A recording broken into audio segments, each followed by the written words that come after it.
Time is the only resource that matters. Not money, そんな not レベル connections, not talent. Time. Because without time, nothing else has meaning.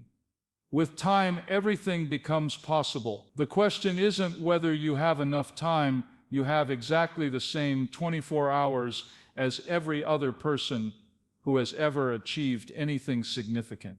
The question is what you're doing with the time you've been given.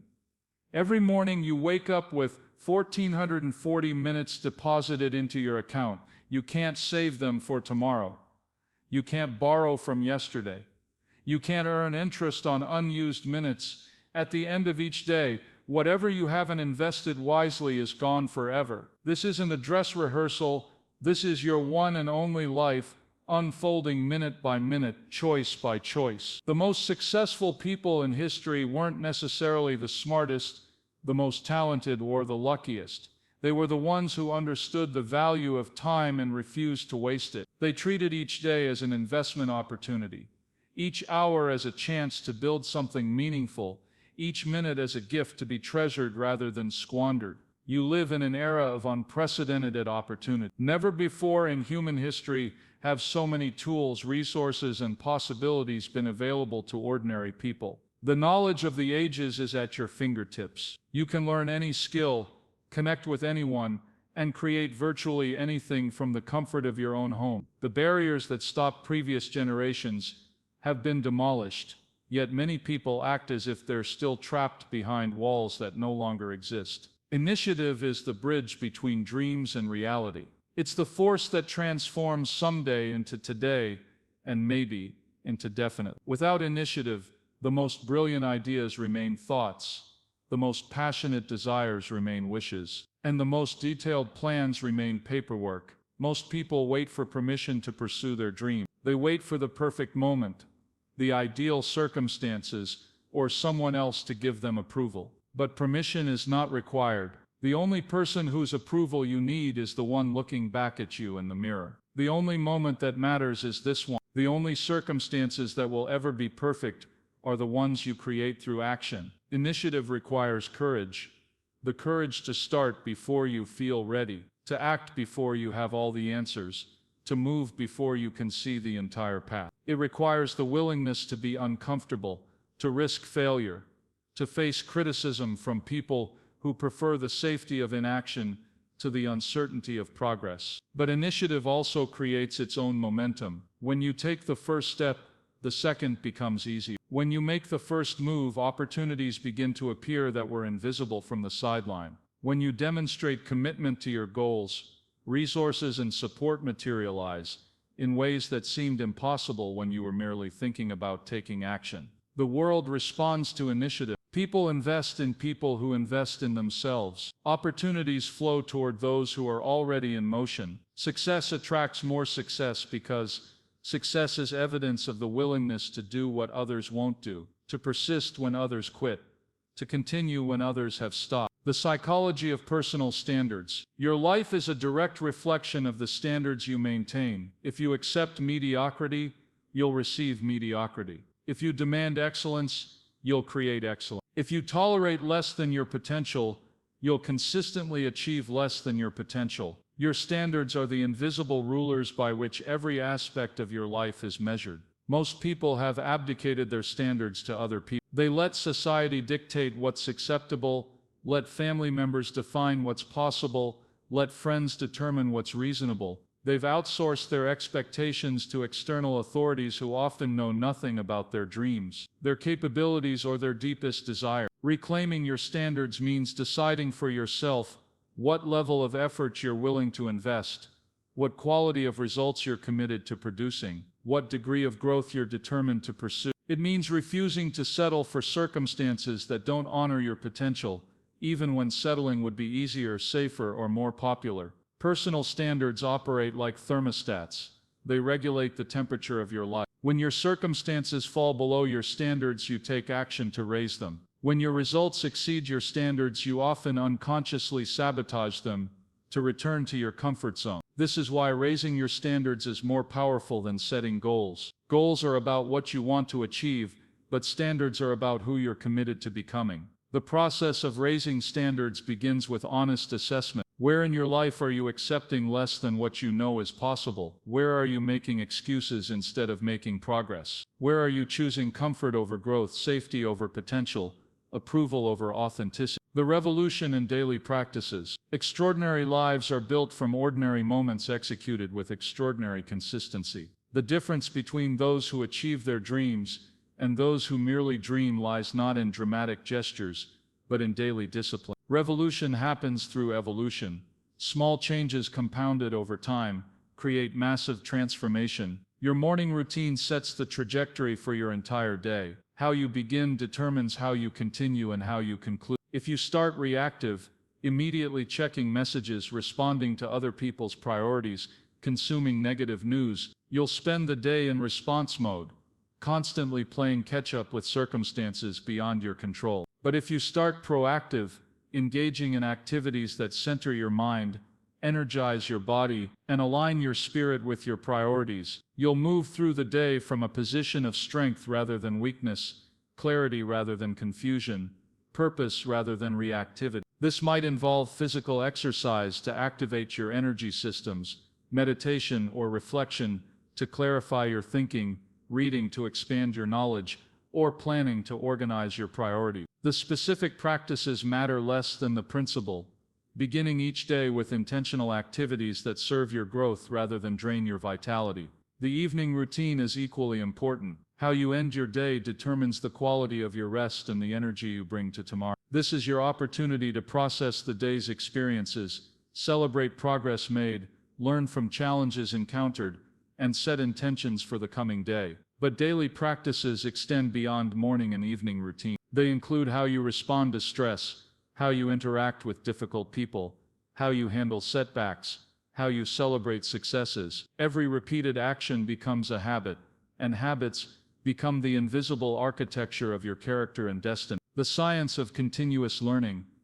In a rapidly evolving world, the ability to learn continuously becomes more valuable than any specific knowledge or skill. What you know today may be obsolete tomorrow, but your capacity to acquire new knowledge, develop new capabilities, and adapt to new realities will serve you throughout your lifetime. Continuous learning requires intellectual humility, the recognition that you don't know everything and that others may have valuable insights to share. This humility opens you to new perspectives, different approaches, and unexpected solutions. It prevents the arrogance that stops growth and the defensiveness that blocks feedback. The most effective learners are also teachers. They share what they learn with others, which deepens their own understanding and creates accountability for application. Teaching forces you to organize information clearly, identify gaps in understanding, and connect concepts in meaningful ways. Learning also requires experimentation, the willingness to try new approaches, test different strategies, and explore unfamiliar territory. This means embracing failure as feedback rather than judgment,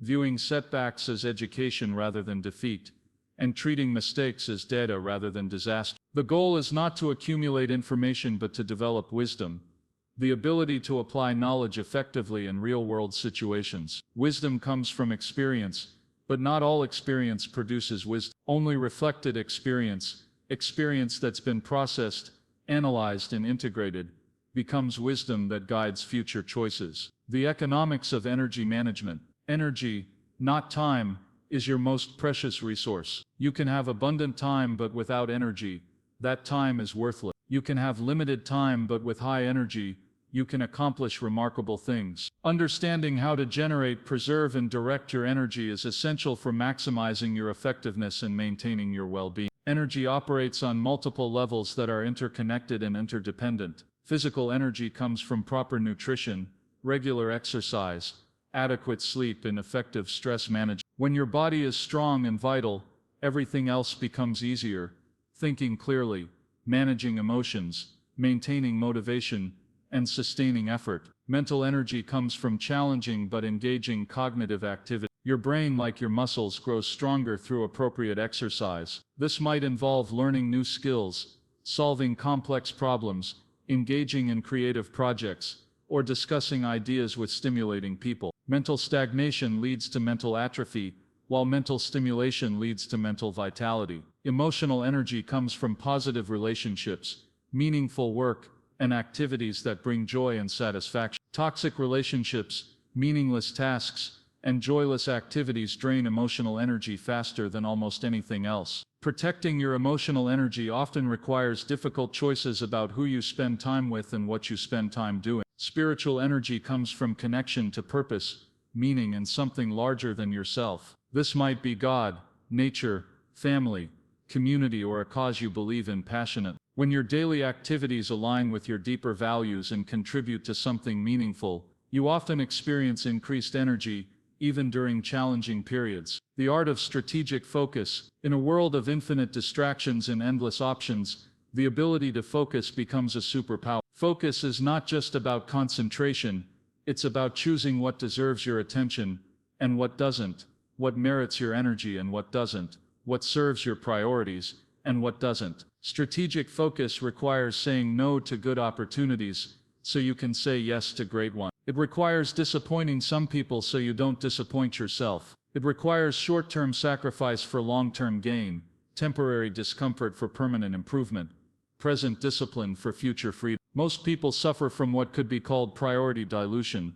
They try to focus on too many things simultaneously and end up making mediocre progress on everything, instead of excellent progress on the things that matter most. They confuse being busy with being productive, activity with achievement, motion with progress. The antidote to priority dilution is the practice of selective focus, identifying the few activities that will create the most significant impact on your goals and dedicating disproportionate time and energy to those activities. This might mean eliminating good activities to make room for great ones, delegating tasks that others can do so you can focus on what only you can do, or automating routine activities so you can invest in high-value activity. Strategic focus also involves understanding your natural rhythms and designing your schedule accordingly. Some people are most creative in the morning, others in the evening. Some perform best with consistent routines, others thrive on variety. Some are energized by social interaction, others by solitude. Working with your natural patterns rather than against them multiplies your effectiveness. The mastery of adaptation. Change is the only constant in life,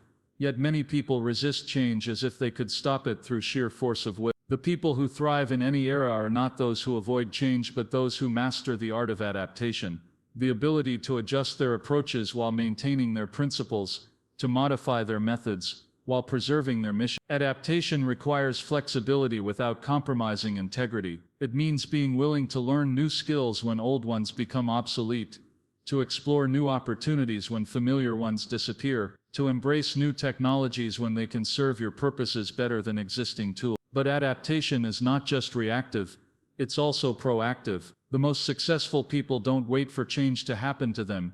They anticipate change and position themselves to benefit from it. They study trends, identify emerging opportunities, and develop capabilities before they're absolutely necessary. This requires what could be called future thinking, the ability to imagine how current trends might evolve and what skills, knowledge, or positions might be valuable in coming years. It means investing in yourself continuously, rather than waiting until change forces you to adapt, preparing for opportunities before they arise rather than scrambling to catch up after they appear. Adaptation also involves letting go of identities, methods, or strategies that no longer serve your growth. This can be emotionally difficult because people often become attached to ways of doing things that worked in the past, even when those methods are no longer effective in present circumstances. The philosophy of value creation. Success is not about what you can get from the world, it's about what you can give to the world. The more value you create for others, the more value returns to you. This is not just feel-good philosophy, it's practical economics. In free markets,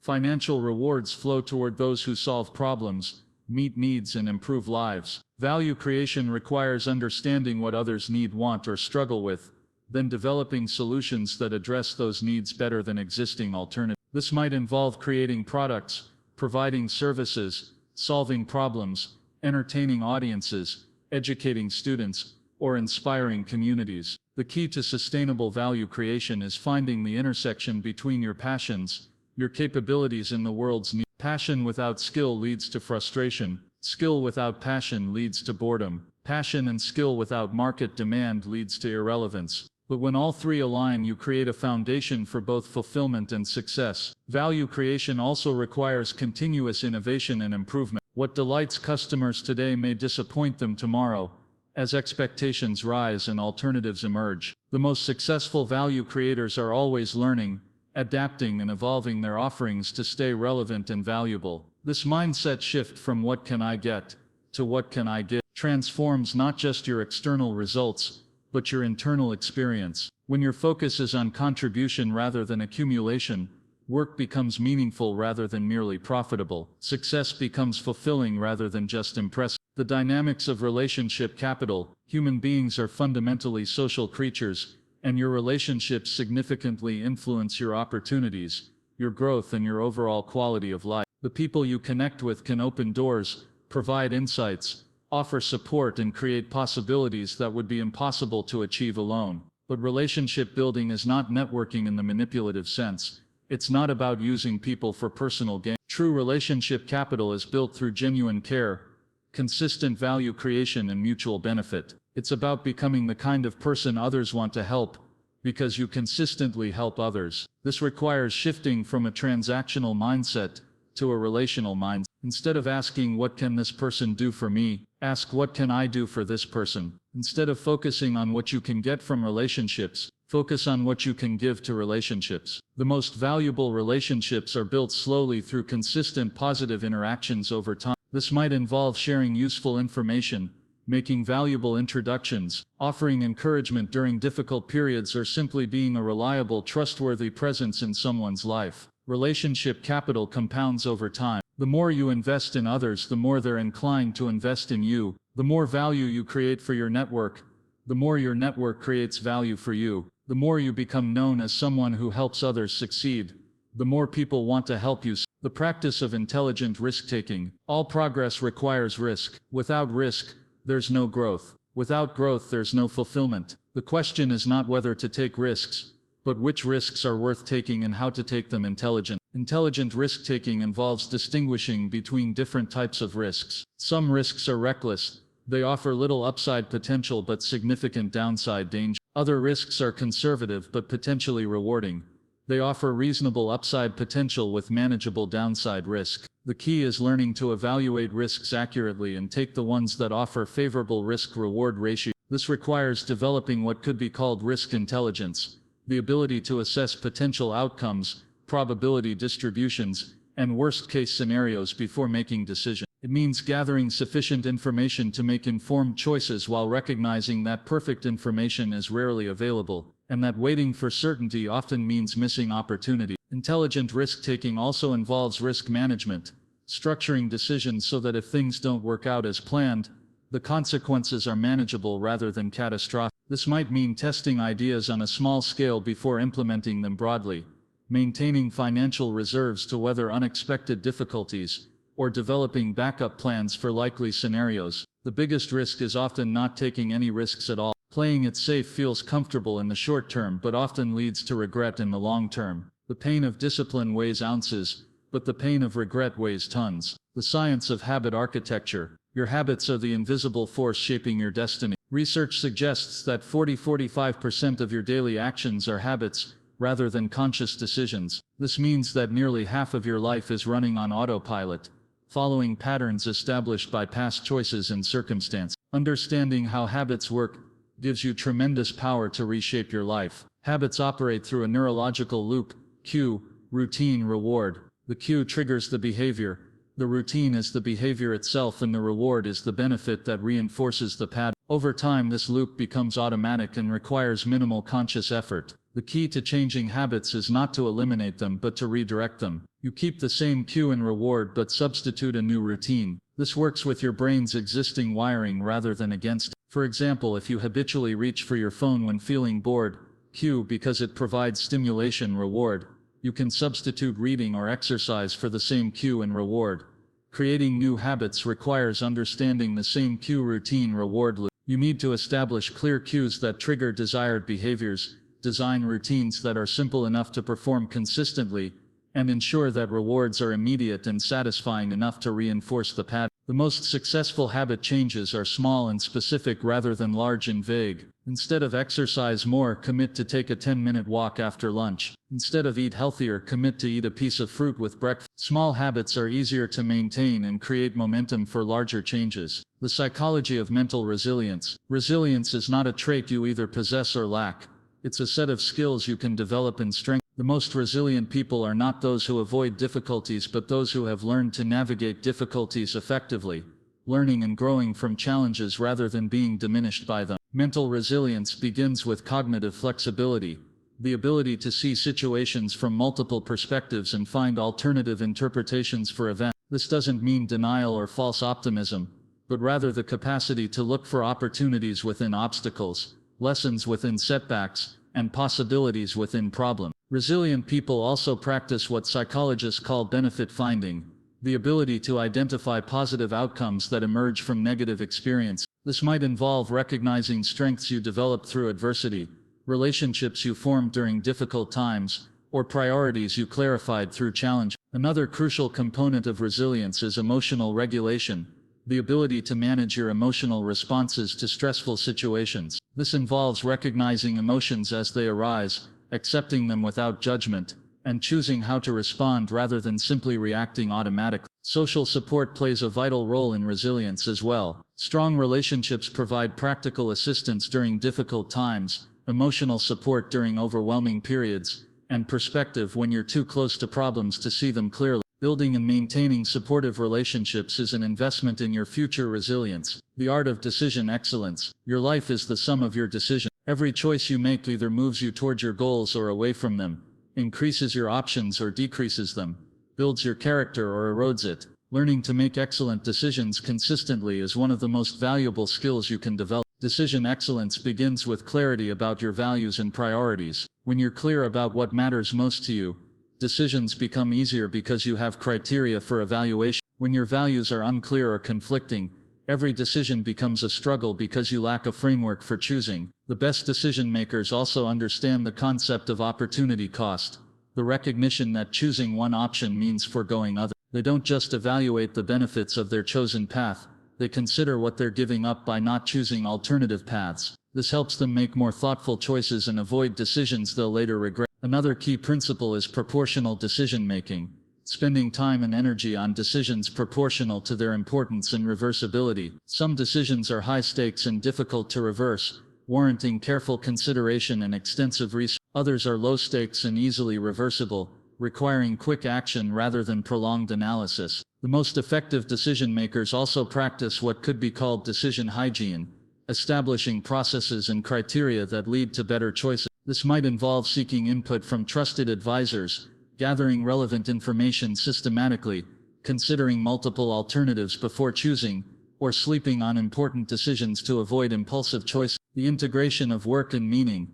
The most fulfilled people are those who have found ways to integrate their deepest values with their daily work. When your professional activities align with your personal mission, work becomes energizing rather than draining, meaningful rather than merely profitable, and sustainable rather than just successful. This integration doesn't necessarily require changing careers or starting business. It might involve finding ways to express your values within your current role, volunteering in areas that matter to you, or using your skills to contribute to causes you care about. The key is ensuring that some significant portion of your time is invested in activities that feel meaningful and aligned with who you want to be.